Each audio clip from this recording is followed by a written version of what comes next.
Okay, so hello everyone, welcome back once again. So I hope अभी सबको audio video आ रहा है clear. एक बार बताओ यार, बीच में ये तो क्लास ही खराब होगी ना, वो रिकॉर्ड भी नहीं हुई और क्लास खराब भी होगी बीच में। उफ, एक बार बताइए यार जरा। Now please tell me if it's all good with the audio video.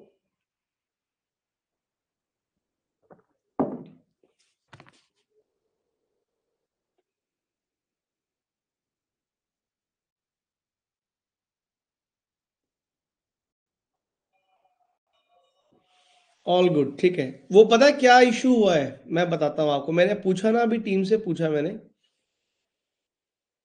तो प्रॉब्लम ये हुई है अभी मुझे भी आज एक नई चीज पता चली कि हमारी मोबाइल एप्लीकेशन में ना एक साथ जो वन स्ट्रेच में आप मैक्सिमम पढ़ा सकते हो, दैट इज 4 घंटा।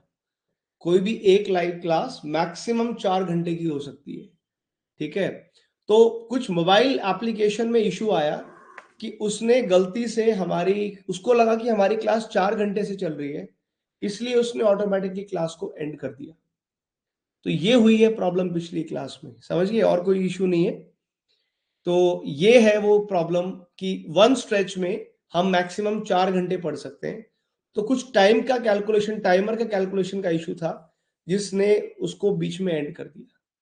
लेकिन अब उससे नुकसान ये हुआ है कि जो हमने आधा घंटा पढ़ा वो भी रिकॉर्ड नहीं हो पाया।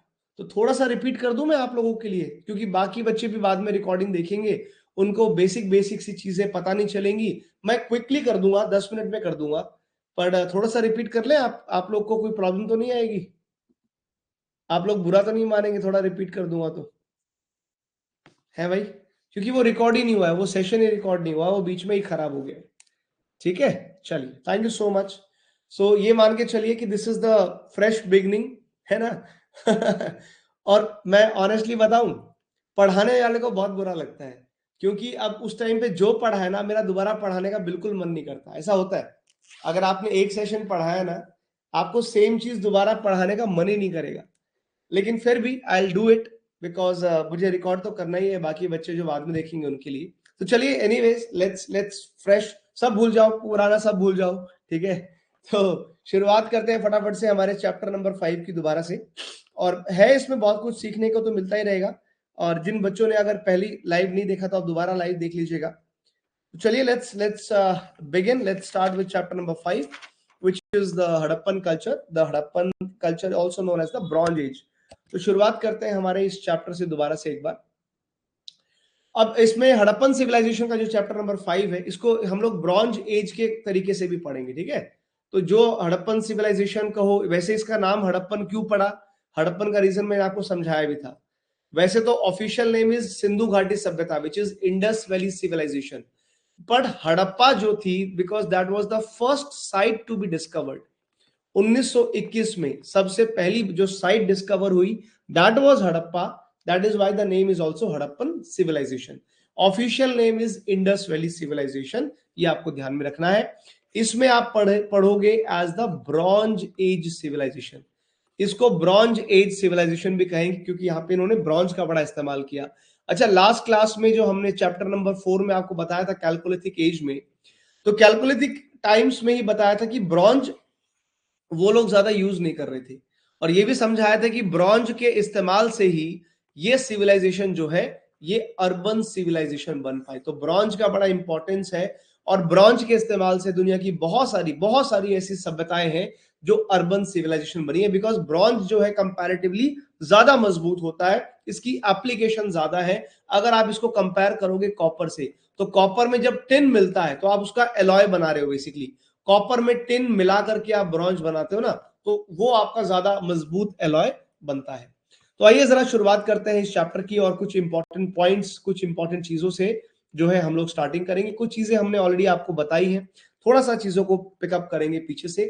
पहला इंपॉर्टेंट पॉइंट आपको याद रखना है कि इंडस वैली सिविलाइजेशन जो है, IVC, this is always considered to be this was actually older than the Chalcolithic culture। तो कैल्कोलिथिक फेज, कैल्कोलिथिक कल्चर जो था, उसके कंपैरिजन में इसको ओल्डर माना गया है।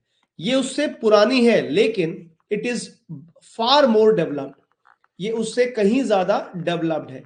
और फार मोर डेवलप्ड का सबसे बड़ा प्रमाण हमें समझ में आता है कि आईवीसी के लोग, because they were using bronze, और इनके ब्रॉन्ज के यूज की वजह से दे वर अर्बन सिविलाइजेशन। जबकि कैल्कोलिथिक कल्चर में आपने पढ़ा था, they were mostly dependent on copper only, not much bronze, and that's why they were primarily rural। तो कैल्कोलिथिक कल्चर से पुरानी होने के बावजूद भी, और इसमें सिर्फ डेवलपमेंट का सिर्फ एक ये पैरामीटर नहीं है।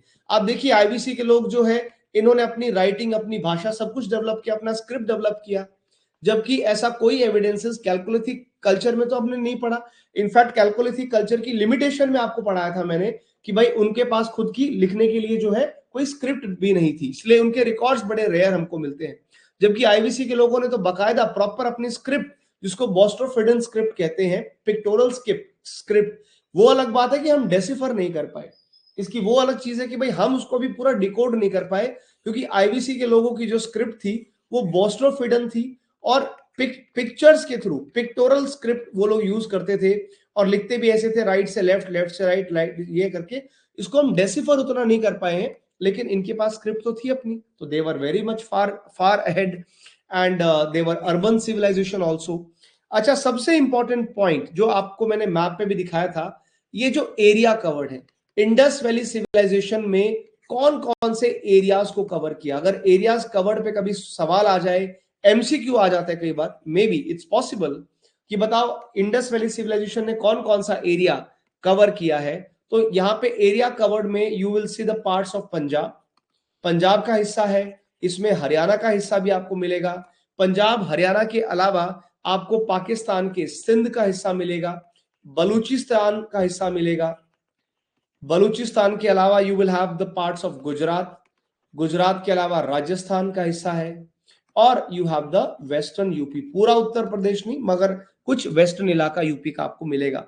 अगर आपको इसकी एक्सटेंशन, और ये बहुत बड़ी सभ्यता थी, करीब करीब जो उसका एरिया हमने कंपेयर करके बताया था, लगभग 13 लाख स्क्वायर किलोमीटर का ये एरिया था। ये इतना बड़ा एरिया था, ये पूरा जो एरिया 13 लाख स्क्वायर किलोमीटर का था, that IVC was actually bigger than any other contemporary civilisation. ये it was bigger than any civilization of that time.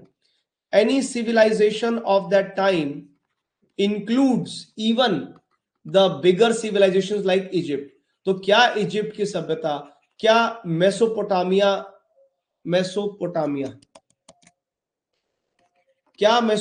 की सभ्यता, इन सबसे बड़ा एरिया वाइज बहुत बड़ी सभ्यता ये थी। Undoubtedly it was very influential अपने कॉन्टेम्परेरीज के मुकाबले में।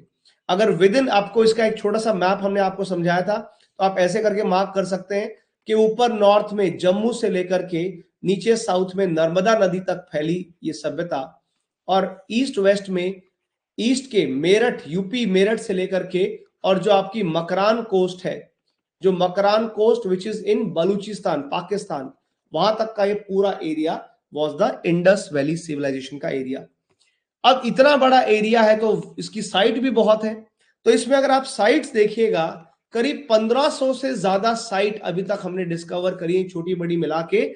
लेकिन उनमें से जो सबसे इंपॉर्टेंट साइट्स कुछ हमने मेंशन की थी, जहां पे हमारा लास्ट वीडियो रुक गया था गलती से, तो उसको एक बार आपको जरूर यहाँ पे दिखा देते हैं। तो प्लीज हैव अ लुक, यहाँ पे आप लोग इसको ध्यान दीजिएगा, ये आपके सामने कुछ इंपॉर्टेंट साइट्स हैं। देखो, यूं तो साइट्स तो बहुत सारी खास है, लेकिन अगर कल को क्वेश्चन आ जाए कि भाई हड़प्पन सिविलाइजेशन की मैच्योर साइट्स के बारे में बताइए। वैसे तो सब कुछ इंपॉर्टेंट है, रोपड़, बनवाली, इसके अलावा आपका ये आपका लखमीर वाला, राखी गढ़ी हो गया, कालीबंगन, हड़प्पा, हड़प्पा ये पाकिस्तान में चले गए, हड़प्पा हो गया, मोहनजोदारो हो गया, कोत दीजी पाकिस्तान का, चाहुदारो पाकिस्तान का, सुक्ता, सुक्तेंदर, सुक्ता को, सब बड़ी इंपॉर्टेंट साइट्स हैं इंडिया में। गुजरात में Dholavira, Surkotada, Somnath, Lothal, they are very important sites, and we have Ganeriwala in Pakistan again.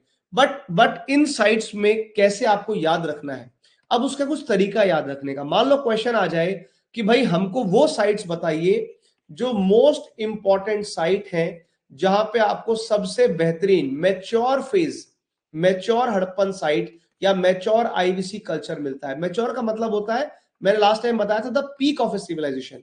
Mature का मतलब भाई ये सिविलाइजेशन जो है अपने पीक पे है, पीक ऑफ द कल्चर और peak of the civilisation. Peak का मतलब होता है हर फील्ड में वो एक्सेल कर रहे हैं, क्या पोट्री, क्या राइटिंग, क्या कंस्ट्रक्शन, क्या अर्बनाइजेशन, हर चीज का जब आपको पीक मिलेगा, that is called the mature phase of that civilization. तो ऐसे में मैच्योर अगर आपसे पूछा जाए, ध्यान से सुनिएगा, अगर एमसीक्यू में मैच्योर पे फोकस किया जाए तो आपको 6 साइट्स का नाम जरूर लेना है। वो 6 साइट कौन कौन सी होंगी?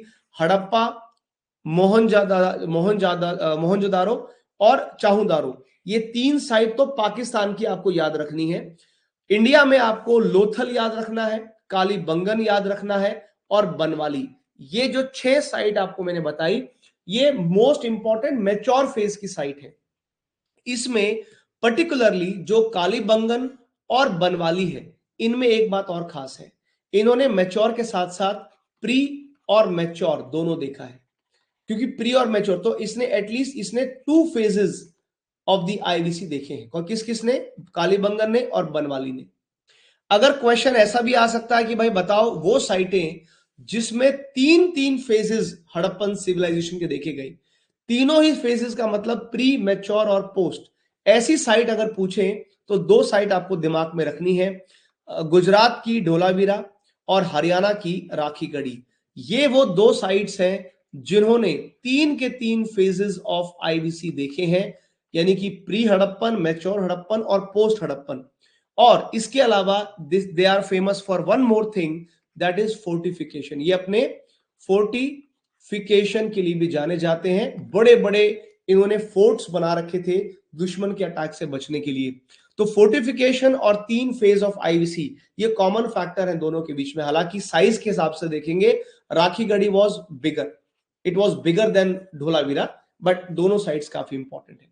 अगर मैं कोस्टल सिटीज की बात करूं तो बिल्कुल मिस नहीं कर सकते सुरकोताड़ा और सुक्तागिन-दोर। ये जो 2 साइट्स हैं, both were very important, most important coastal cities.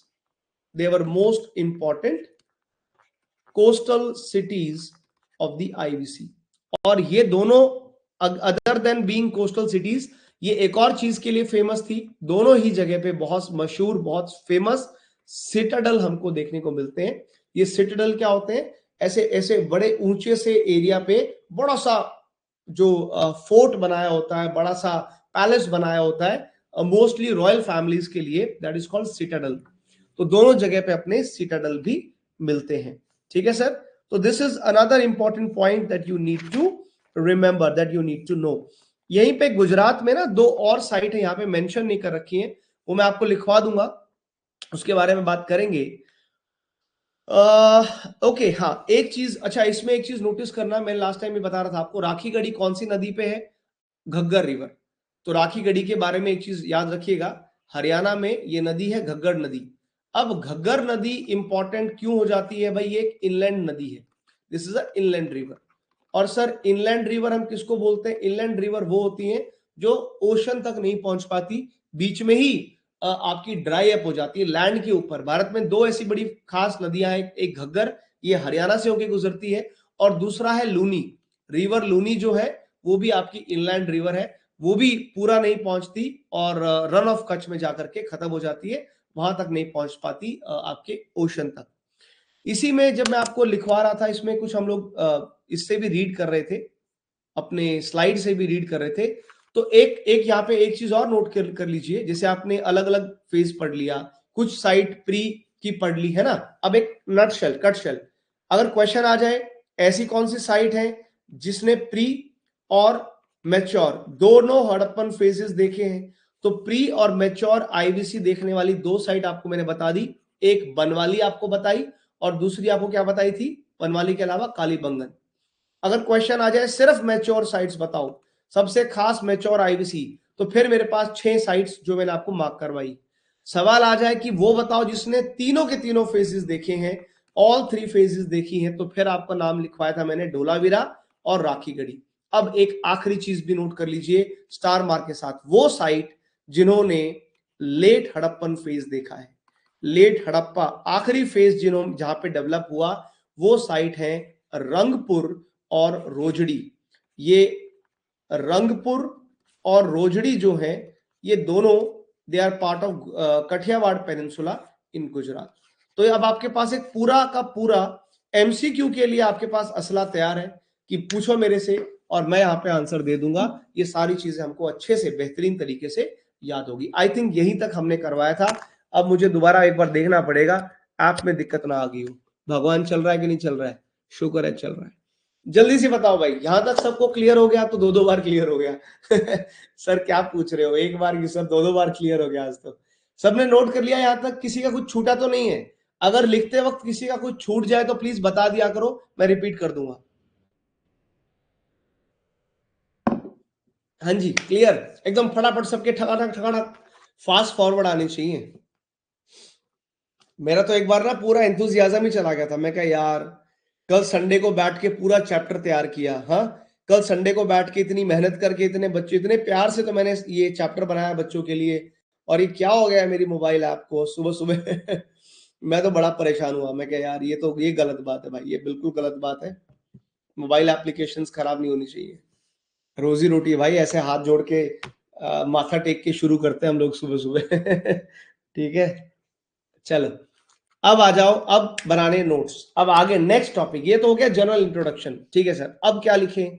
अब आप हेडिंग डालिएगा, बड़ा खास हेडिंग है, टाउन प्लानिंग एंड स्ट्रक्चर। आहा हा, क्या बात है, ऐसा टाउन प्लानिंग ऐसा स्ट्रक्चर कहीं नहीं देखा होगा। तो हेडिंग डालिए, आपको लिखना है, let's write down, let's talk about the town planning, the town planning and structure, the town planning and structure bracket Indus valley civilization. तो इंडस वैली का टाउन प्लानिंग कैसा था, इंडस वैली में स्ट्रक्चर कैसे थे, ये आपको देखना पड़ेगा। देखो एक अभी अभी मैंने एक वर्ड यूज किया था कि जो हड़प्पा का टाउन था, हड़प्पा में और मोहेंजोदारो में, दोनों ही जगह जो पाकिस्तान में है फिलहाल, दोनों ही जगह पे हमें सिटाडल्स देखने को मिलते हैं, बड़े मशहूर। अदर देन वो कोस्टल सिटीज तो थी ही, पर उनके अलावा हड़प्पा में और मोहनजोदारो में दोनों ही जगह पे बहुत सारे सिटाडल्स थे, जिनको हम एक्रोपोलिस भी बोलते हैं। एक्रोपोलिस, देखिए इसका ऑपोजिट होता है नेक्रोपोलिस, इसका ऑपोजिट होता है नेक्रोपोलिस। नेक्रोपोलिस वो शहर होते हैं जिनको हम कहते हैं घोस्ट सिटीज, जो घोस्ट टाउन्स होते हैं, जो बर्बाद शहर होते हैं, दे आर कॉल्ड नेक्रोपोलिस। जैसे वो किधर हुआ था, न्यूक्लियर डिजास्टर हुआ था ना, किधर हुआ था? यूक्रेन में एक जगह है ना जहां पे वो हुआ था पूरा न्यूक्लियर डिजास्टर, शर्नोबल। शर्नोबल, तो शर्नोबल जैसे it's a necropolis, it's a ghost town. आज तक रेडिएशन से कोई नहीं जाता उधर। तो नेक्रोपोलिस का मतलब बर्बाद जो टाउन है, बर्बाद उजड़े हुए। तो इसका उल्टा एक्रोपोलिस क्या हुआ? Most prosperous. समझ रहे हैं? तो उल्टा क्या हो गया? एक्रोपोलिस का मतलब हो गया ये वो जगह जो बहुत आबाद शहर थे, आबाद। तो सिटाडल्स के होने का मतलब इनको एक्रोपोलिस क्यों कहा गया? देवर साइंस ऑफ प्रोस्पेरिटी। अगर किसी शहर में सिटाडल है, इसका मतलब ये, और ये किसके लिए बनाते थे? सिटाडल वाज एक्चुअली क्रिएटेड, यहां पे रहा करते थे for members of royal family, for the members of the ruling class, आप कह सकते हो for the members of the ruling class. तो जाहिर तौर पे एक बात समझ में आ रही है कि ये इंडस वैली की जो सिविलाइजेशन की जो शहर थे, इनमें जहां सिटाडल था, इसका मतलब कोई ना कोई तो था वहां जो उनको रूल करता था। इसका ये भी समझ में आता है कि समाज में एक डिवीजन था, समाज में इक्वालिटी नहीं है। क्यों नहीं है? रूलिंग क्लास के लिए अलग टाइप के घर बन रहे हैं और आम जनता के लिए अलग। तो राजा के लिए महल थे उस टाइम पे भी, और आम जनता के लिए नॉर्मल घर हुआ करते थे। ये बात समझ में आ रही है? तो सिटाडल्स रूलिंग क्लास के लिए बनाए गए, इसका मतलब यहां पे वो राजा और प्रजा वाला सिस्टम रहा होगा, ऐसा समझ में आता है। और सिटाडल जो है it was considered to be a higher town. इसको लोग बोलते थे भाई ये आपका हायर टाउन का पार्ट है। एक्चुअली होता भी क्या था ना, सिटाडल वगैरह बनाए जाते थे रेज्ड प्लेटफॉर्म पे। तो रेज्ड प्लेटफॉर्म कैसे? जैसे मान लो ये शहर है, अभी आप ऐसे समझो सर ये शहर है और ये शहर में एक एरिया है जो बड़ा रेज्ड प्लेटफॉर्म है। तो सिटाडल बनाया जाएगा यहाँ पे, राजा का सिटाडल यहां बनेगा, और ये बाकी की जो टाउन है that is called the lower town. तो आम लोग यहां रहेंगे। तो दोनों फायदे, दोनों चीजें हो गई। एक तो आपने एक्सक्लूसिव बना दिया, रेज प्लेटफॉर्म पे क्यों बनाया? दूर से दिखेगा कौन आ रहा है कौन नहीं जा रहा है, सेफ्टी पर्पस भी होता है। तो वहां से सब दिखता है शहर से कौन आ रहा है। आपने देखे ना, आप जाइए, और ये कॉन्सेप्ट तो पूरे भारत में आपको मिलेगा। जितने भी राजा महाराजा थे, इन्होंने बड़े बड़े ऊंचे ऊंचे फोर्ट क्यों बनाए थे, बड़े बड़े किले क्यों बनाए थे? दूर से देखने के लिए कि कौन आ रहा है। और ये नहीं चाहते थे कि ये बहुत एक्सेसिबल हो, सबको चढ़ना अलाउड भी नहीं था। तो रूलिंग क्लास के लिए हो गए सिटाडल। बाकी सर क्या था? जो लोअर टाउन्स थी, ठीक है, जो लोअर टाउन थी आईवीसी में, लोअर टाउन थी आम आदमियों के लिए। सो lower town was the area, this was the area for common people. और ये सर कॉमन पीपल, आम आदमी, आपके मेरे जैसे जो लोग हैं, वो कहां रहते थे? उनके लिए नॉर्मल ब्रिक हाउसेस, ठीक है, तुम रहो नॉर्मल ईंटों के मकान में। तो normal brick houses for the normal common people, citadels only for the ruling class. तो ये एक डिवीजन समझ में आ रहा है ना? तो क्लियरली यहां पे कहीं पे आप लिख सकते हो, this was a clear political division. तो ये पॉलिटिकल डिवीजन वहां दिखाई दे रहा है। हड़प्पन्स पूरी दुनिया में इन्होंने एक ऐसी चीज करी that was unique, and that was the grid system. इन्होंने शुरू किया था grid system of the town planning, grid system of the town planning. What is this grid system boss? Grid system का मतलब कैसा? आप, और ये this grid system you will find in almost all IVC settlement. ग्रिड सिस्टम क्या होता है ना, where roads cut at the right angles. इन्होंने क्या किया जी, ये सड़कें हैं, लो जी, इनके यहां पे ऐसे सड़कें थी, बिल्कुल ऐसे सड़कें, ये इन्होंने सिस्टम बनाया, ये लो जी सड़कें सारी ऐसी बनेंगी, एक पूरे ग्रिड के तरीके से सिस्टम बना दिया। यहां पे जो रोड है एक दूसरे को राइट एंगल पे कट करेंगी। तो ये है ग्रिड सिस्टम, शहर इन्होंने ऐसा बनाया।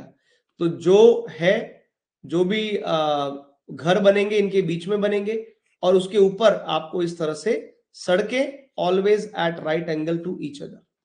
तो ये सारे बीच में, यहाँ पे ये रोड होगी सारी, ये पूरा इलाका रोड का बना दिया बीच में, देखिए है ना, सारी सारी सड़कें एक दूसरे को परपेंडिकुलर कट कर रही हैं कि नहीं कर रही हैं? This was the grid system, ऐसा बनाया।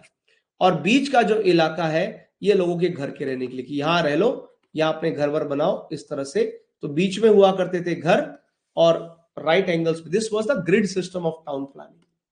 तो ये खास चीज जो आपको इंडस वैली सिविलाइजेशन में देखने को मिलती है। तो town this grid system of town planning, bracket you can write, where roads cut each other at right angles. तो राइट एंगल्स पे बनाई। तो एक बात और समझ में आती है, ये भाई साहब तो ट्रिग्नोमेट्री भी जानते थे। ये लोग तो ट्रिग्नोमेट्री जानते थे, वरना कैसे समझ में आया कि ऐसा करो फिर ऐसा कट करो? तो बकायदा राइट एंगल क्या है, परपेंडिकुलर क्या है, तो इनके इनके आप समझ रहे हो, इनके जो आर्किटेक्चरल प्लानिंग है उसमें ये लोग जियोमेट्री का भी यूज कर रहे हैं, ठीक है। तो ज्योमेट्री के भी एक्सपर्ट लगते हैं भाई साहब। और ये ग्रिड सिस्टम जो था, it was most common thing, it was present in all the IVC settlements. तो ये बहुत कॉमन स्टाइल था इनकी टाउन प्लानिंग का, कि जो नया शहर बनाना है ऐसे सड़कें राइट एंगल जाएंगी और बाकी चीजें ऐसी चलेंगी। तो ऐसा करके इन्होंने अपना काम किया।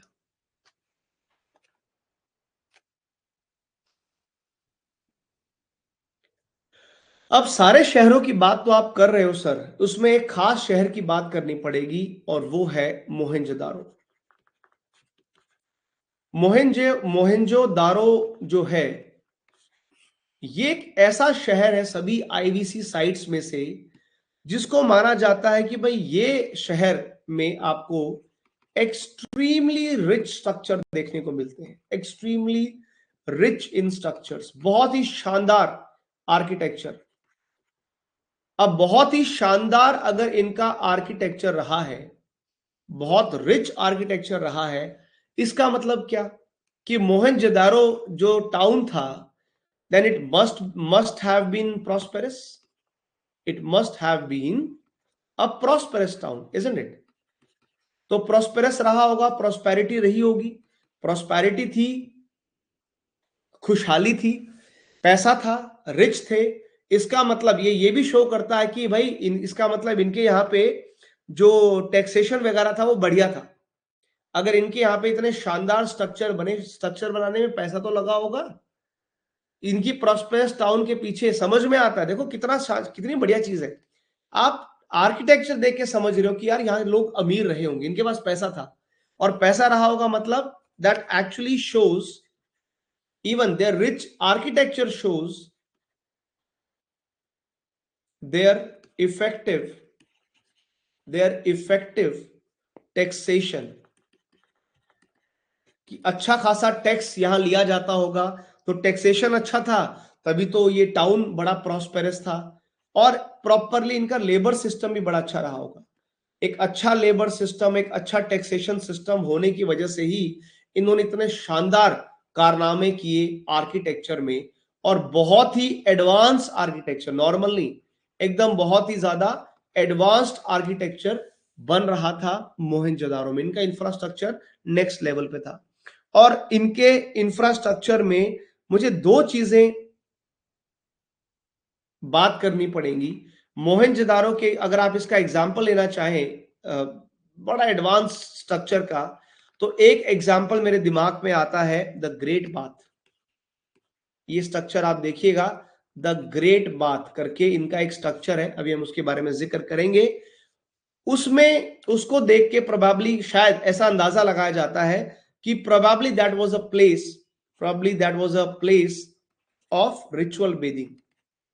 कुछ ना कुछ रिचुअल बेदिंग के लिए इन्होंने द ग्रेट बाथ के नाम से एक स्ट्रक्चर बनाया था। आप लिख लीजिएगा ये पॉइंट को, फिर मैं आगे दिखाऊंगा, एक ही बार दिखा देंगे, इसको बीच में लिखते जाइएगा। मोहनजोदारो की आर्किटेक्चर की बात इससे भी प्रूव होती है that they had large greeneries. इनके पास बहुत बड़ी बड़ी, in fact they had the largest buildings. सभी आईवीसी टाउन्स में से सबसे बड़ी जो बिल्डिंग थी, लार्जेस्ट बिल्डिंग्स जो थी, वो इनके पास थी। और वो सबसे लार्जेस्ट बिल्डिंग कौन सी थी? There granaries.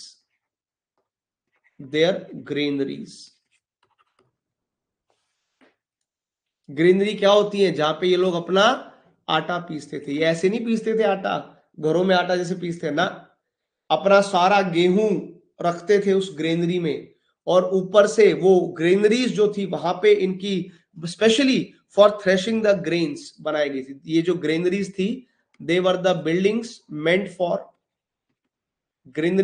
For threshing the grains.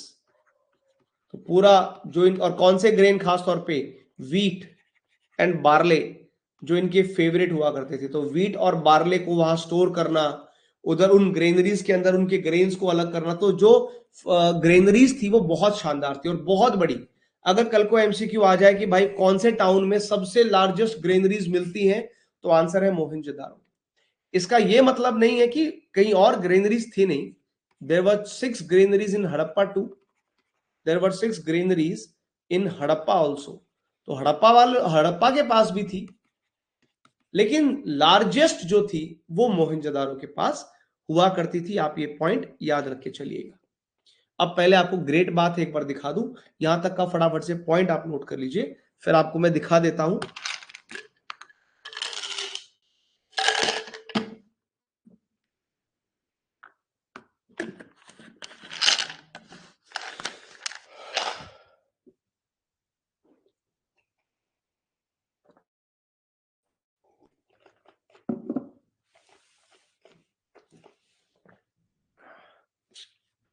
ठीक है, नोट हो गया। चलिए आइए जरा आपको पहले ग्रेट बात दिखाया जाए। लीजिए सरकार, देखो एक टाउन प्लानिंग का ना, देखो यहाँ पे एक टाउन प्लानिंग का वो भी दिख रहा है। If you can just see that, please look at this. यहाँ पे एक चीज नोट कीजिएगा सर, हड़प्पा में आपको ये अलग अलग टाउन प्लानिंग दिख रही है। देखिए इनकी सिमेट्री अलग है, ये देख रहे हो आप, नोटिस कर रहे हो, ये इनके ग्रेव यार्ड्स थे। आपको याद है कल की क्लास में, कल नहीं परसों की क्लास में आपको बताया था, जो कैलकोलिथिक वाले लोग थे उनके यहाँ क्या था ब्यूरियल प्रैक्टिस, वो अपने घरों के नीचे ही अपने डेड बॉडीज को दफनाते थे, याद आ रहा है? और उसमें भी लिखवाया था, लेकिन हड़प्पा के जो लोग थे डेड बॉडीज के लिए अलग से ग्राउंड बनाया हुआ था, that was their symmetry. Yes और नो? तो देखिए यहाँ पे ये ग्रेव यार्ड के लिए अलग से जगह आपको दिखेगी टाउन प्लानिंग में। यहां पे नोटिस करना है ग्रेनरीज, ये देखिए साहब, ये ग्रेनरीज के लिए इलाका एरिया अलग है, ग्रेनरीज के लिए एरिया अलग है, सिटाडल के लिए इलाका अलग आपको मिल रहा है। ये आपके वर्कमैन के क्वार्टर, देखिए ध्यान से, काम करने वाले लोग यहां रहेंगे, मजदूरों के लिए अलग क्वार्टर बनाए हुए। ये आपका new corner tower, western gateways and terraces इस तरफ से। तो प्रॉपरली क्या शानदार टाउन प्लानिंग ये लोग कर रहे हैं बॉस, आप देख रहे हैं क्या शानदार टाउन प्लानिंग कर रहे हैं। अब मैंने स्ट्रीट्स का जिक्र किया, मैंने ग्रिड सिस्टम का जिक्र किया, देखिए ना क्या गजब की आपको सड़कें यहां दिखाई दे रही है। Look look look at the streets of Mohenjodaro. और ये तो आज हमको इतनी शानदार दिखती है, उस टाइम पे तो क्या ही रहा होगा। दिख रहा है आपको ग्रिड सिस्टम आपको नजर आएगा, ये सब these are the streets of the Mohenjodaro. हमने ग्रेट बात का जिक्र किया, सबसे शानदार स्ट्रक्चर की बात किया। अच्छा यहाँ पे एक चीज और, please have a look at this also. This ये एक मैप है, ये मोहनजोदारो का मैप आपको दिख रहा है। अच्छा यहाँ पे आप देखिए, यहाँ पे एक बड़ी इंपॉर्टेंट चीज आपको नजर आनी चाहिए। लुक एट दिस पार्ट, ये जो हिस्सा आप देख रहे हो, this used to be called as upper part और अपर सिटी। ये आपका अपर टाउन था। अब अपर टाउन मतलब सर यहां पे रहे हैं सिटाडल्स, यहां पे सिटाडल्स आपको मिलेंगे। बाकी शहर देखिए, आपको ये पूरा ग्रिड सिस्टम नजर आएगा। ये देखिए सर, ये सड़कें नजर आ रही है, राइट राइट। और ये जो बाकी लोग जहां रहते हैं, तो कॉमन मैन, तो ये हो गया आपका लोअर टाउन। और ये मोहनजोदारो का स्पेसिफाई हो रखा है। अच्छा ग्रेनरी वगैरह भी ना सिटाडल साइड में हुआ करती थी। इसी अपर टाउन में you will also have the granaries. तो ग्रेनरी भी ये जो राजा लोग हैं अपने घरों के पास ही ग्रेनरी रखा करते थे। And not to forget here you have the Indus river. ये आपकी इंडस नदी, ये लो भाई साहब, नदी के बिल्कुल साथ में सभ्यता है। और एक चीज नोट करने वाली है, देखिए फोर्टिफिकेशन तो यहां भी हो रखा है, देख रहे हो, इन्होंने भी चारों तरफ से किलाबंदी तो कर रखी है, राइट। बीच में अलग अलग स्ट्रक्चर्स, आपको सुंदर सुंदर स्ट्रक्चर्स दिखाई देंगे। ये कोई गार्डन टाइप एरिया भी है, फॉरेस्ट टाइप एरिया भी आपको बीच में दिख रहा है। ये थे भाई साहब इनके टाउन्स, शानदार टाउन्स ये लोग जो इन्होंने बनाए थे। क्लियर? देख के मजा आ जाता है नहीं? और ये है वो the great bath of Mohenjodaro जिसकी हम बात कर रहे थे। Look at this beautiful marvellous structure. ये this is like a swimming pool kind of thing. This is the great bath, ये वाला एरिया जो आप देख रहे हो। प्रॉपर बकायदा स्टेप्स लगे हैं, नोटिस कीजिए, बकायदा सीढ़ियां लगी हैं स्टेप्स नीचे जाने के लिए। और ये सब माना जाता है कि यहाँ पे कोई रिचुअल, बेदिंग रिचुअल रहा होगा, कोई होगा, जैसे अभी हम लोग कुंभ के मेले में जाते हैं नहाने के लिए, कोई हो सकता है इनका कोई रिचुअल पार्ट रहा होगा कि भाई यहाँ पे होली डिप, होली होली बाथ वगैरह का सिस्टम रहा होगा। इससे ये भी समझ में आता है कि ये लोग का सैनिटेशन वगैरह बहुत बढ़िया था। इनके यहाँ पे सैनिटेशन को लेकर के तो खैर अभी आप पढ़ेंगे, ड्रेन सिस्टम भी पढ़ाऊंगा। पर this was the great bath of Mohenjodaro, जो बहुत फेमस है, इतनी सुंदर कंडीशन में आज भी आपको देखने को मिलता है, right. Absolutely magnificent. Okay okay okay okay,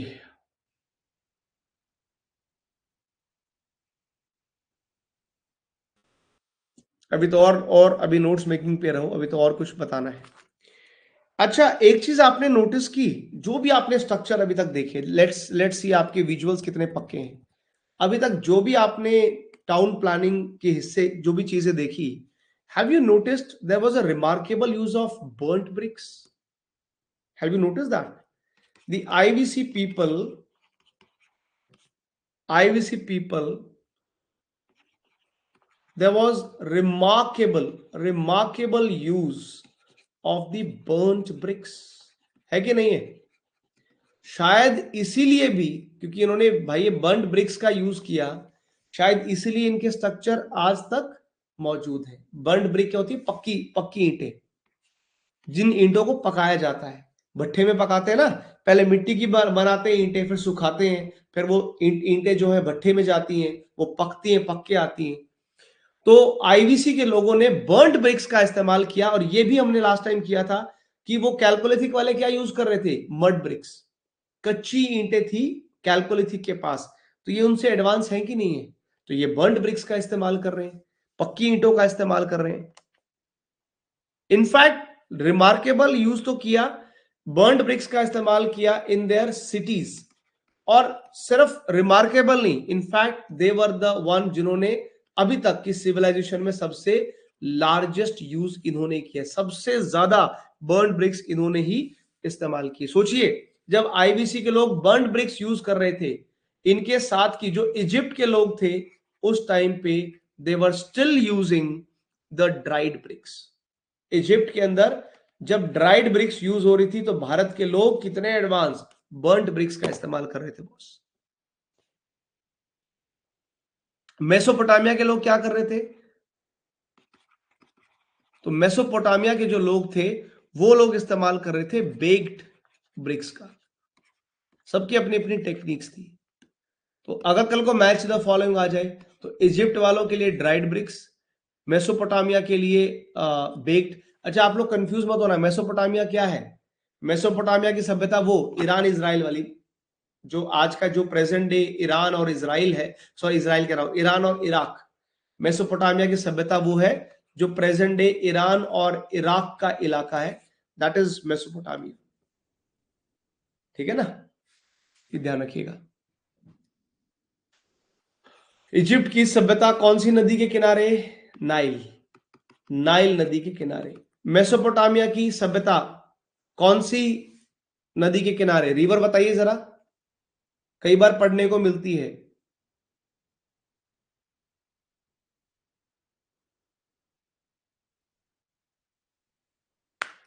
आपने नाम सुना होगा, आपने दो बड़ी खास नदियां इस इलाके में इराक के पास से गुजरती है, नाम सुना है? यूफ्रेट्स एंड टिग्रिस, जो दो नदियां हैं जिनके बीच में मेसोपोटामिया बना। तो ये दो नदियां जिस नदी पे बना था, that was the river Euphrates, river Euphrates and river Tigris. These are the two rivers. ये दो नदियों के किनारे बसा हुआ था, यूफ्रेट्स एंड टिग्रिस, और नाइल नदी के किनारे इजिप्ट। और भारत का तो जो है इट वाज इंडस नदी, इंडस नदी के किनारे बसे थे भाई साहब हम जा करके।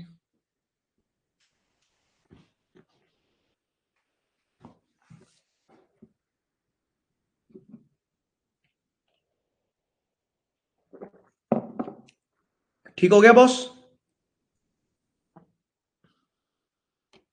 अगली चीज, आईवीसी लोगों के लिए एक और जो रिमार्केबल रिस्पेक्ट वाली चीज है कि ये लोग ना, they were very very conscious about their sanitation. अपनी सैनिटेशन को लेकर के बड़े सीरियस थे ये लोग।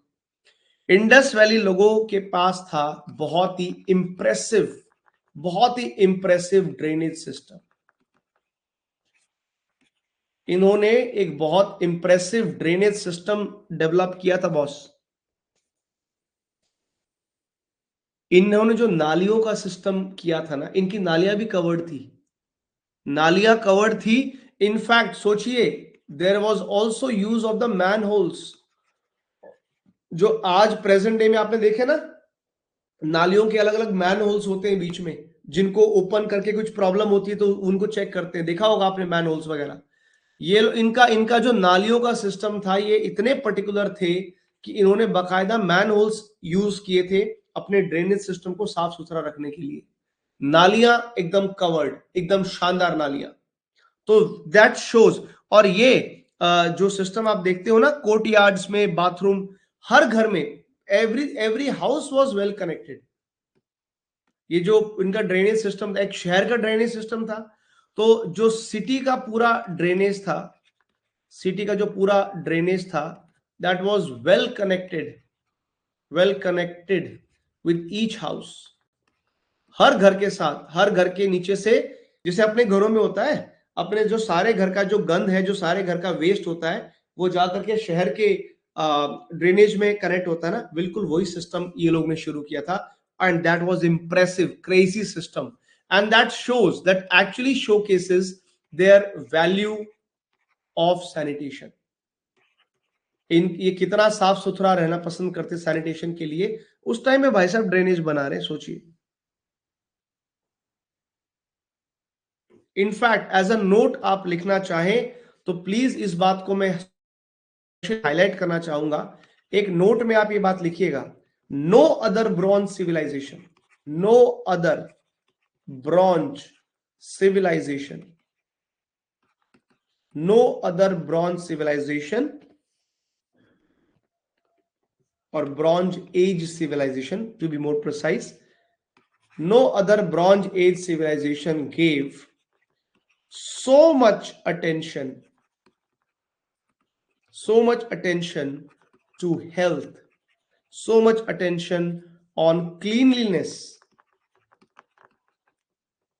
as Hadappans did, as Hadappans or the people of IBC did. Isn't it crazy, my dear friends? Look at this superb thing. आज हमको स्वच्छ भारत अभियान चलाना पड़ा। हमारे स्वच्छता हमारे खून में भाई, हमारे डीएनए में, हमारे इतिहास में है। ये सैनिटेशन हमारे लिए कोई बहुत अलग चीज नहीं है। ये सैनिटेशन तो हमारे विरासत में हमको मिला है, हम उसको मेंटेन नहीं कर पा रहे, हमारी गलती है। लेकिन ये जो संस्कार हैं, जो स्वच्छता को लेकर के, जो क्लीनलीनेस के लेकर के हमारी वैल्यूज हैं, ये तो बॉस हमें विरासत में मिली। हमें हमें शुक्रगुजार होना चाहिए कि हमारे पूर्वज ऐसे रहे। कर लिया नोट? बताओ भाई, यहां तक का सबको क्लियर है? Everybody, are you with me up to this point? Come on champions, tell me, are you with me up to this point? Yes yes, no no?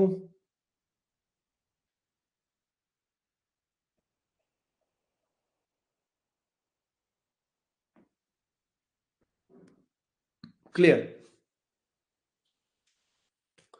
Okay. Next point, the agriculture. Let's get into the agricultural practices of these mighty people.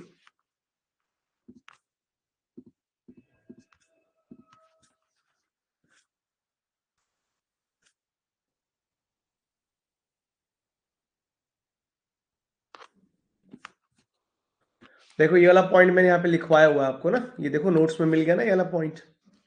Harappan में burned BRICS का use, Egyptians dried BRICS, है ना, Mesopotamia वाले baked bricks they were used. Drainage आपको बता दिया। अच्छा, इसमें एक चीज और नोटिस कर सकते हैं, देखो लिखा हुआ है, in almost all cities every big small house had its own courtyard and bathroom. हर, अच्छा ये भी एक खास बात है, हर घर में बाथरूम भी था, हर घर में कोर्टयार्ड भी था इनका। तो ये और this adds more value to sanitation. Kalibangan के बहुत घरों में तो खुद के वेल्स भी थे। अगर कल को एमसीक्यू आ जाए कि भाई स्पेसिफिकली कौन सा वो शहर था जहां पे बहुत ज्यादा कुएं थे खुद के, तो घर में खुद के कुएं भी हुआ करते थे। तो दिस इज इंपॉर्टेंट। यहाँ पे लिखा भी हुआ है, sometimes drains were covered with bricks and sometimes with stone slabs. तो ड्रेनेज सिस्टम जो था वो भी ऐसा नहीं, एक कवर्ड ड्रेनेज सिस्टम ये लोग ने बनाया। The street drains were equipped with the manholes. The remains of the streets and drains have also been found at Banwali. Altogether, drainage system and quality of the domestic bathrooms and drains are remarkable. And drainage system of Harappa is almost unique. Perhaps no other civilization gave so much attention to health and cleanliness as the people of Harappans. ठीक है, जो अपन ने बोला अभी तक वो आपको लिखवाया। Now comes the next big thing. The next big thing, boss, is what? Sir, let's talk about the agriculture. Let's talk about the agriculture. क्या किया भाई साहब agriculture during the IVC times? क्या किया इन्होंने इसमें? देखिए उस टाइम पे ना, अभी तो खैर आज का क्लाइमेट चेंज और बहुत कुछ बदल गया है। उस टाइम पे सिंध के जो सिंध का इलाका हुआ करता था, जो सिंध है आज का बलूचिस्तान, प्रेजेंट डे बलूचिस्तान का area. So unlike today, that time Sindh was a fertile land. ठीक है ना, ये बड़ा फर्टाइल इलाका हुआ करता था। ये तो बाद में जो है खराब हुआ है सारा कुछ। इनफैक्ट ये इलाका फर्टाइल था, यहां नदियां बहुत आपको मिलेंगी। बहुत सारी जगह पे हमें एनुअल फ्लडिंग भी मिलती है। हर साल जहां बाढ़ आती है, एनुअल फ्लडिंग थी इंडस नदी की वजह से सिंध इलाके में। तो हर साल जब एनुअल फ्लडिंग होती है, हर साल यहाँ पे पानी आता है, उसके साथ में आपको मालूम है हर साल फ्लडिंग का मतलब है every year you are going to get new alluvial, जिसको आज हम ज्योग्राफी में क्या कहते हैं, खादर। तो ये मिट्टी, ये जो नई मिट्टी है, नई फर्टाइल मिट्टी, नई एलुवियल सॉइल, ये सिंध में हर साल आती थी। तो और खादर जो मिट्टी होती है, खादर सॉइल जो है, it is the most fertile soil. और आपको कैसे पता सर कि फ्लड आती थी? आप थोड़ी थे वहां पे। देखो यहां पे बहुत सारी फ्लड आती होंगी, इस बात का अंदाजा लगता है। This is evident from the walls.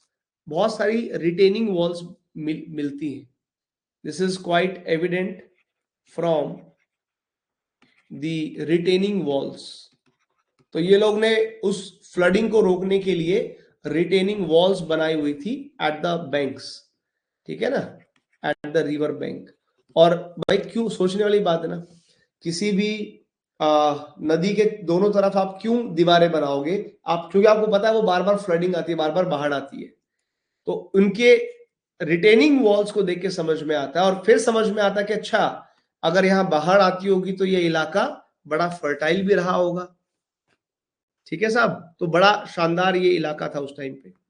उसके अलावा एग्रीकल्चर में आप देखिएगा, आपको राजस्थान में जो जगह है कालीबंगन, राजस्थान में यू हैव द कालीबंगन। अब कालीबंगन जगह पे आपको you see the remains, you see the remains of wooden plough. आपको ना लकड़ी का हल देखने को मिलता है। वुडन प्लो के कुछ रिमेन्स मिले हैं कालीबंगन में। मतलब लोग, राजस्थान के लोग, कालीबंगन के लोग जो हैं, दे must have प्लोड there fields, they must had प्लोड there fields. अपने खेतों में हल चलाते थे कालीबंगन के लोग। तो ये एग्रीकल्चर की टेक्निक्स हमको समझ में आ रही है उस टाइम पे। इन्होंने एक और मजेदार काम कर रखा था। एग्रीकल्चर की बात करें, so specially in the areas of Balochistan, तो जो बलूच के लोग थे, या अफगानिस्तान के भी जो लोग थे, अफगानिस्तान और बलूचिस्तान में इन्होंने ना वो बना रखे थे, जो जिनको गबर बैंड्स कहते हैं, दी गबर बैंड्स। अब ये गबर बैंड क्या होते हैं सर? आसान भाषा में नाला, नाले थे पानी के। तो इन्होंने इन्होंने गबर बैंड या नाला इनके पास हुआ करता था, that was enclosed by the dams.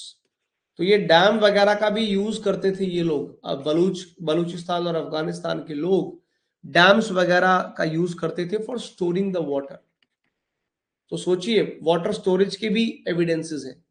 और ये पानी बाद में प्रॉब्ली ये पानी स्टोर करके, उस टाइम जो बारिश वारिश का पानी स्टोर करते थे, तो रेन वाटर हार्वेस्टिंग कर रहे हैं भाई साहब। इन्होंने गवर बैंड्स, नाले बना रखे थे, और साथ में आप समझो कैसा, एकदम पूरा गड्ढा यहाँ पे पानी इकट्ठा किया और ऊपर से डैम बना दिया। तो ये सिस्टम था इनका, यहाँ पानी इकट्ठा करते थे, नाला बनाया, गवर बैंड बनाया, और सामने डैम, चारों तरफ डैम। फिर बाद में अब पानी स्टोर कर दिया, ये it was a modern day reservoir, ऐसे समझ लो, जो आज का मॉडर्न रिजर्वायर होता है डैम का, तो ये रिजर्वायर की तरह काम करते थे आपके। और इन्होंने रेन वाटर का हार्वेस्ट कर लिया, रेन वाटर को स्टोर कर लिया, बाद में this water, the stored water was used for irrigation, बाद में इस पानी का इस्तेमाल इरिगेशन के लिए करो, बाकी आगे चल करके इसका जो यूज है फॉर अदर पर्पसेस आल्सो, कैसे भी यूज करो। बट अपने को ये सिस्टम बलूचिस्तान और अफगानिस्तान में देखने को मिलता है आईवीसी के लोगों की तरफ से। सबसे ज्यादा एग्रीकल्चरल जो प्रोडक्ट प्रोड्यूस इन्होंने किया, जो आईवीसी के लोग थे, they produce lot of crops, पर जो इनके जो मेजर क्रॉप्स थे, सबसे ज्यादा ये लोग ने ग्रो किए थे, इट वाज व्हीट, गेहूं के शौकीन लोग थे। गेहूं के अलावा बार्ले बहुत इन्होंने ग्रो किया। इन्होंने जो है सीसामम जो है उसको ग्रो किया, मस्टर्ड को ग्रो किया। तो ये कुछ सबसे कॉमन और सबसे मेजर क्रॉप्स थे grown by the people of Indus valley civilisation. Lothal जो है गुजरात का, Lothal in Gujarat, there we also find some of the evidences और some of the remains of rice. चावल इन जगहों पे ज्यादा चावल नहीं थे, लेकिन some remains of rice we see from Lothal. Lothal वैसे भी एक बड़ा इंपॉर्टेंट पोर्ट भी था। लोथल जो था इनके लिए बड़ा इंपॉर्टेंट पोर्ट सिटी थी, ये सामान को खरीदते बेचते थे लोथल से। लेकिन यहां पे अगर कल को ये this can be an MCQ, from which IVC site you find remains of rice, answer will be Lothal. Gujarat से हमको राइस, और कब मिले ये एविडेंसेस, हमको कब डिस्कवर हुए, समवेयर अराउंड 1800 बीसी, करीब 1800 बीसी के आसपास के ये रिमेन्स हमको मिलते हैं। अब एक चीज और समझ में आती है, देखो एग्रीकल्चर वाज रॉबस्ट, ठीक है, एक बात तो आप मानोगे ना, इस टाइम पे जो एग्रीकल्चर था it was in a good state, right. अगर वहां का agriculture was in a good state, so ऐसा हो सकता है, probably there are chances that probably the cereals were used so as to pay taxes। शायद लोग इन्हीं सीरियल्स का यूज अपना टैक्स पे करने के लिए भी करते थे। देखो, क्योंकि हमने ये बात तो समझी कि इन लोगों की इकोनॉमी अच्छी थी, टैक्स वगैरह, तो हो सकता है उस टाइम पे जो किसान है अपना टैक्स सीरियल्स के रूप में पे करते हैं, और यही सीरियल्स फिर उनकी ग्रेनरीज में जाते थे। अब राजा को टैक्स देना है तो ये लोग अपना जो फूड ग्रेन्स हैं वो देते होंगे, क्योंकि अच्छा प्रोड्यूस कर रहे हैं ये लोग भी, और यही सीरियल्स फिर इनकी ग्रेनरीज में जाते होंगे, और ग्रेनरीज में जाकर के, तो वो तो रॉयल लोग कर रहे थे, तो ग्रेनरीज में जाकर के इसका आगे फर्दर यूज होता, ऐसा हो सकता है प्रॉब्ली, मे बी शायद एग्रीकल्चर एक इंपॉर्टेंट बेस रहा हो इधर के टैक्सेशन का। तो नट शेल में आप लिख सकते हैं कि हो सकता है आईवीसी के लोगों ने एग्रीकल्चर को इसको एक इंपॉर्टेंट पार्ट माना होगा इनकी टैक्सेशन का, may be it's quite possible as well. And सिर्फ इतना ही नहीं, अगर आप एग्रीकल्चर की बात कर रहे हैं, so not to forget that the IVC people, they were actually the earliest people, they were the earliest people to produce cotton, to produce the cotton। तो ये तो भाई साहब शानदार लोग थे, इन्होंने तो कॉटन तक प्रोड्यूस किया, ठीक है। और इस कॉटन को, इसी कॉटन को जो ग्रीक के लोग थे, अब ये भी एक मजेदार बात सुनिएगा, क्योंकि सिंधु घाटी सभ्यता के लोग कॉटन प्रोड्यूस करते थे, इस कॉटन को जो ग्रीक लोग थे, Greek people named this cotton, named it sindon, named it sindon. बात समझ रहे हैं, ग्रीक लोगों ने भारत की कॉटन को नाम दिया था सिंडन, और सिंडन से बना, सिंडन से आगे चल करके वर्ड बना सिंध, सिंडन से सिंध बना, और इसीलिए जो इंडस नदी थी, इंडस नदी को भी सिंधु नदी दिया गया। तो इंडस वैली पीपल इनके लिए कौन थे, पीपल ऑफ इंडस कौन थे, इंडस के लोग कौन थे? वो लोग जो सिंधु नदी से उस तरफ रहते हैं। जो सिंधु नदी के आसपास लोग रहे वो सिंधु लोग कहलाए। इंडस, तो ग्रीक लोगों ने सिंडन नाम दिया, सिंडन से सिंध, सिंध से सिंधु, और यही सिंधु आगे चल करके हिंदू भी बनेगा आगे चल करके। इस इंडस की वजह से नाम हमारा इंडिया भी बना, और हिंदू से बना Hindustan. Hindustan, the land of Hindu, the land of Hindu मतलब लैंड ऑफ सिंधु। वहां पे हिंदू का मतलब रिलीजन नहीं है, हिंदू का मतलब है the people living on the other side of river Sindhu.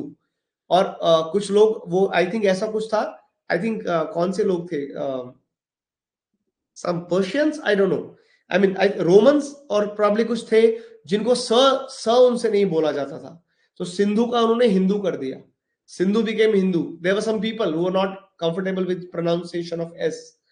तो this is a beautiful journey. तो कहा कॉटन की कल्टीवेशन से सिंडन से सिंधु और हिंदू और हिंदुस्तान बन गए, सिंधु से इंडस और इंडिया बन गए। ठीक है, तो ये चीज आपको ध्यान में रखनी है। Are we comfortable up to this point everybody? Yes, tell me please.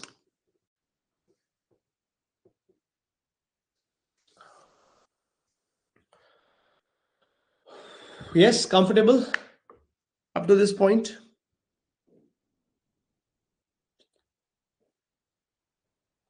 What about domestication of animals? अब ये लोग डोमेस्टिकेशन ऑफ एनिमल्स का क्या सीन करते थे? Next point. अच्छा, एग्रीकल्चर का दिखा दूं, यहाँ पे कुछ होगा। एग्रीकल्चर का तो खैर हमने ऑलमोस्ट बता ही दिया है।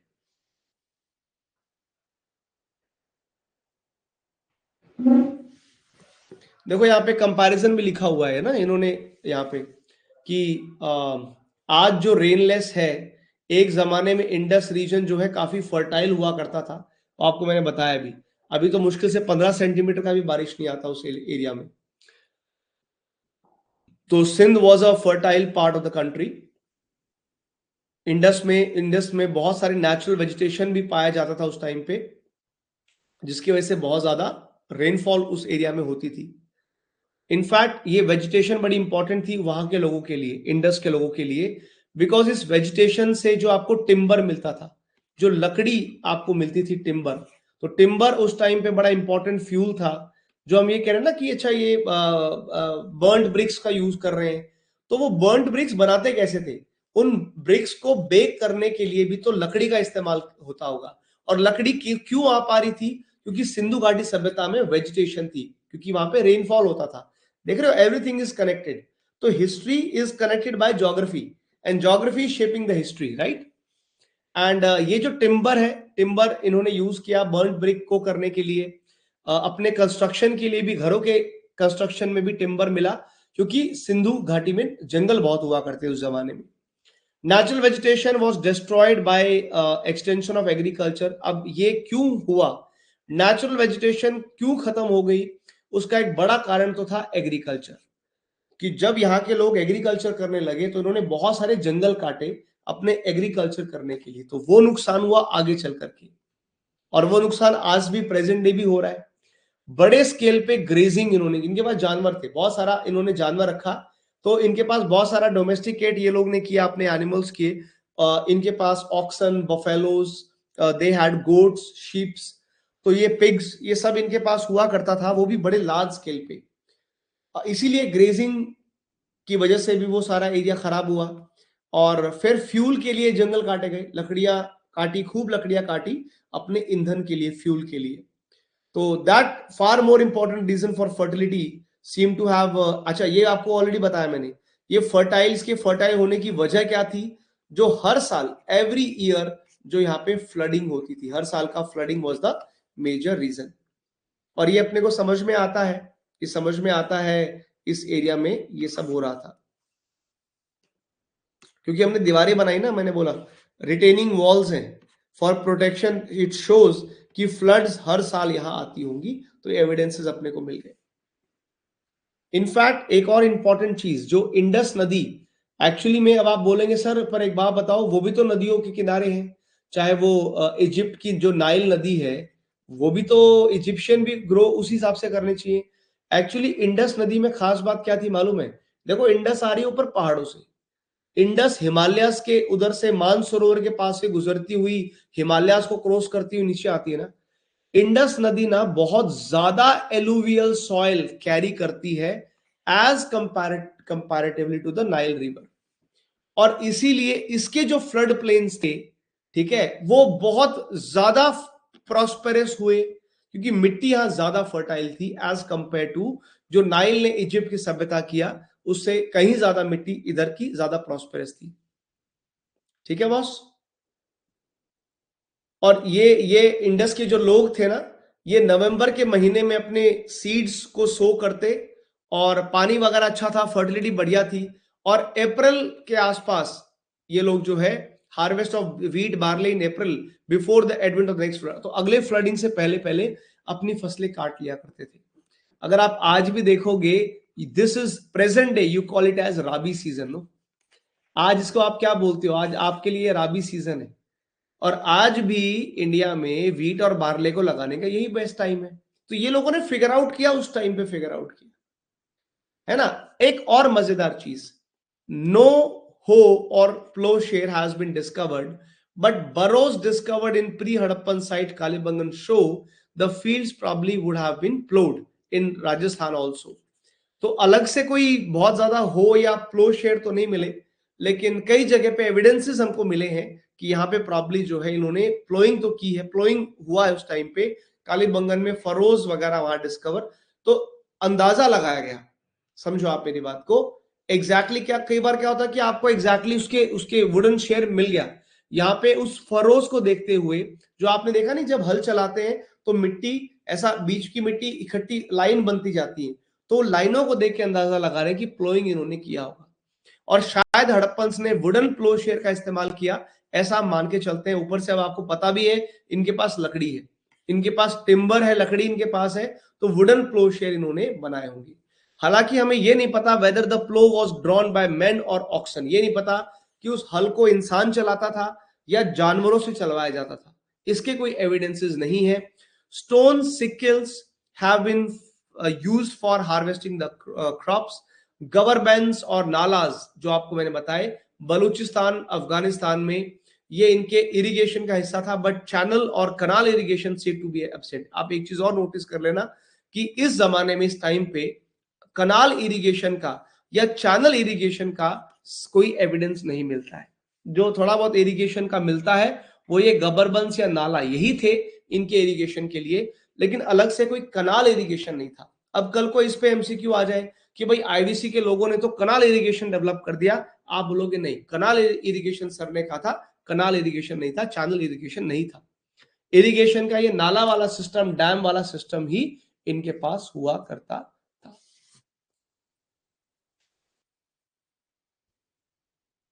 अच्छा, खाने की इन लोग के पास कोई कमी नहीं थी, क्योंकि जितने भी हड़प्पा के गांव वगैरह, सारे सिविलाइजेशन के जो गांव थे, ये सब फ्लड प्लेन के पास थे। तो ये लोग सफिशिएंट फूड ग्रेन्स, खूब सारा खाना प्रोड्यूस करते थे, सिर्फ अपने अपने आप को फीड नहीं करते थे, बट अपने टाउन के बाकी लोगों को। तो फूड सिक्योरिटी यहाँ थी, आप यहाँ लिख सकते हैं एक टाइप से कि these people were having food security, खाने का कोई समस्या ये लोग का नहीं था। And they must have worked very hard to meet their own requirement, and खुद का भी पेट भरते थे, और अपने ही शहर के जो आर्टिसंस, मर्चेंट्स, बाकी लोग थे जो डायरेक्टली फूड प्रोड्यूसिंग एक्टिविटीज में नहीं थे, उनका भी पेट भरते थे। वो फिर लोग जो इनके लिए दूसरा काम करते थे, कोई इनके लिए कोई सामान बनाता, कोई लोहा बनाता, कुछ और बनाता। तो बेसिकली इस तरह का सिस्टम वहां पे था। वीट बार्ले जो है, इन्होंने पीस वगैरह इन्होंने प्रोड्यूस किया। They produce two types of wheat and barley. Good quality barley has been discovered at Banawali. Banawali में बार्ले के, हरियाणा में बार्ले के, आज भी हमारे यहाँ खाते ही हैं बार्ले, है ना, तो ये मिलता ही है। सीसमम और मस्टर्ड किया आपको ऑलरेडी बता ही दिया मैंने। लोथल में यू हैव सीन राइस, है ना। तो 1800 बीसी के आसपास people of Lothal used rice, जो हमको मिलते हैं फूड ग्रेन्स के मिलते हैं। और बाकी हमने ह्यूज ग्रेनरीज देखी हैं मोहनजोदारो में, हड़प्पा में, और शायद कालीबंगन में भी चांसेस है कि कालीबंगन में भी ग्रेनरी रही होंगी, जो फर्दर आपका इस बात की तरफ इशारा करते हैं कि खाने की कमी नहीं थी, भरपूर खाना था, और उसके लिए ग्रेनरीज बनाई गई थी। ठीक है, और ये आपको ऑलरेडी मैंने बताया, सीरियल्स का यूज इन्होंने शायद टैक्सेस के रूप में किया होगा, और पेमेंट ऑफ वेजेस जो थी शायद उसमें इवन ये लोग अपने मजदूरों को जो मजदूरी देते थे, शायद मजदूरी में भी इन्होंने सीरियल्स का यूज किया। देखो सीरियल्स, अगर आपसे कोई पूछे, अगर यही कोई क्वेश्चन समझदारी से पूछे कि आईबीसी के लोगों के लिए सीरियल्स इतने इंपॉर्टेंट क्यों थे, आम बच्चा बोलेगा अरे सीरियल्स तो जरूरी थे फूड सिक्योरिटी के लिए। बिल्कुल सही है भाई, क्या जीनियस हो। फूड सिक्योरिटी तो हमको पता ही है, खाने की चीज खाने के लिए है, लेकिन सीरियल्स का मल्टीपल रोज हो रहा है। सीरियल्स का यूज आप कर रहे हो अपने पेमेंट ऑफ वेजेस के लिए भी, ठीक है। इन्हीं सीरियल्स का यूज लोग कर रहे हैं अपने टैक्स पे करने के लिए भी। तो सीरियल्स के ऊपर क्वेश्चन नहीं आ सकता क्या? एमसीक्यू में ही पूछ लिया गया कि which of the following purposes served by the cereals for the people of IBC. Now you have the proper answer. अब आपके पास प्रॉपर आंसर है। इनफैक्ट हमको ये भी समझ में आता है जो मेसोपोटामिया के लोग हैं वो भी शायद बार्ले वगैरह में, तो ये जो सिस्टम था ना सीरियल्स को एज पेमेंट ऑफ वेजेस के लिए यूज करने का, ये सिर्फ भारत में नहीं है, मेसोपोटामिया में भी ऐसा हो रहा था। ठीक है, बाकी आपको मैंने बता दिया कि सबसे पहले जो कॉटन, सबसे पहले अपने कॉन्टेम्परेरी में जो इंडस के जो लोग थे उन्होंने सबसे पहले कॉटन प्रोड्यूस किया। कॉटन क्योंकि इस एरिया में सबसे पहले प्रोड्यूस हुआ, इसीलिए ग्रीक्स ने उस कॉटन को नाम दिया सिंडन, और सिंडन सिंध नदी के उससे डिराइव किया गया। उसका आगे का इतिहास मैंने आपको ऑलरेडी बता दिया। Please tell me if you guys are comfortable up to this point.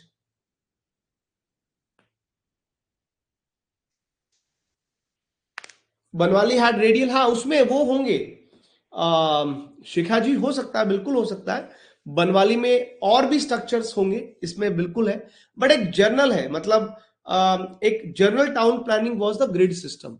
Individual में अलग अलग चेंजेस भी थे, बिल्कुल थे, जो आपने पढ़ा वो गलत नहीं होगा, बट एक general grid system was there, and उसमें और फिर मॉडिफिकेशंस किए होंगे, आई एम श्योर।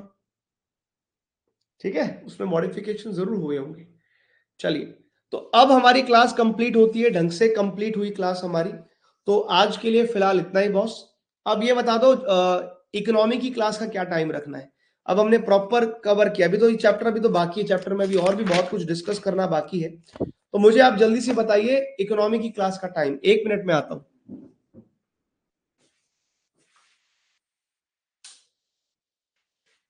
इकोनॉमी की क्लास का टाइम बता दीजिए एक बार, क्या रखना है।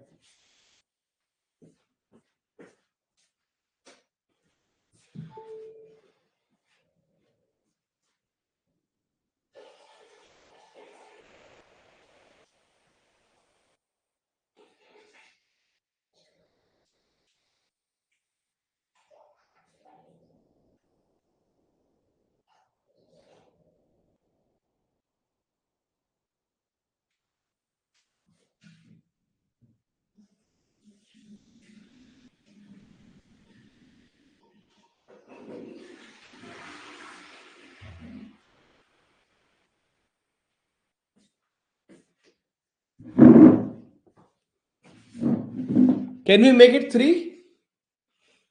2-2:30 बजे का रख लें, ठीक है। सो देन 2:30 इट इज, ठीक है। तो 2:30 we have a economy class, history class is over, then 2:30 we have the economy class. कल से टाइमिंग को अपना सेम रखेंगे। आज ऑलरेडी क्योंकि चीजें लेट हो गई बीच में, तो थोड़ा थोड़ा लेट हो गया, बट कल से हम जो टाइमिंग है ना, जैसे हिस्ट्री का जो टाइम है वो सुबह ही रखेंगे, वो ही सबसे बेस्ट होता है। एक्चुअली मैं ही लेट उठ रहा हूँ आजकल थोड़ा सा तो उसकी वजह से गड़बड़ हो जाता है। बट सुबह सुबह हमने आपके लिए आज आपने वो देखी क्या, daily current affair class attend की थी सुबह? Daily current affair class attend की थी कि नहीं की थी?